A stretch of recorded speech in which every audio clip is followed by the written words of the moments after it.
د ناکامورا په یاد د ټولنیزو رسنیو کارکوونکو نظرونه. د ناکامورا په اړه په ټولنیزو رسنیو کې خلکو څه ویلي دي؟ ویډیو تر اخره وګورئ ترڅو خبر شئ.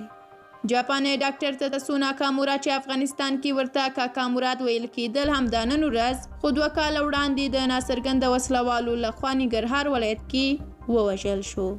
اوس مهال د اسلامي امارت مرستیال ویاند وثیق رسنیو ته ویلي دي چې د ډاکټر ناکامورا د وژنې قضیه څېړي او وژونکي به یې ونیسي.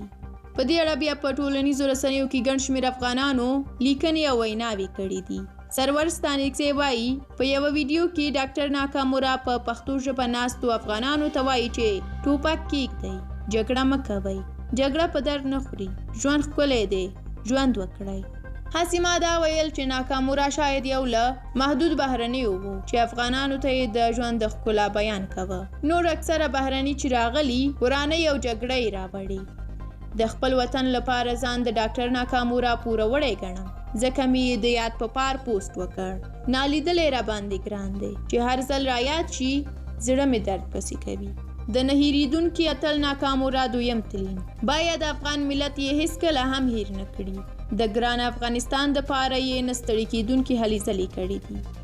کبیر حقمل بیا لیکلی دي دا جسد مو پوره 2 کاله وړاندې د ننګرهار له یوې داسې شنې او خړوبې ځمکې راپورته کړ چې یو وخت به یوازې خړ ګردونه او تورې خاورې ترې پاتې دي. ناکامورا پر بدن کمزوری خو په اراده او نیت تر اوسپنې کلک و. هغه زموږ د ملک یوه کوچنۍ برخه هغه اوبه مدیریت کړې چې یو شمېر پلورل شوې ډلې د سوغات له امله د پاکستان په زور تر خپل توان پورته انقلابونه او وحشتونه کوي. د ناکامورا د مړینې غږ ټول افغانستان غمجن کړ. ویښو ځوانانو او خلکو یې ځای ځای نمانځنه وکړه او حکومت یې په شانداره دولتي مراسمو جسد خپل هیواد ته ولیږه. ناکامورا د ګران افغانستان د هغو نامردو ارمانجنو په کتار کې دی چې د ګاونډ جیرو ملیشو کلونه زموږ د خاورې د آبادۍ په جرم په وینو لړلې هغې دنیا ته لیږلې.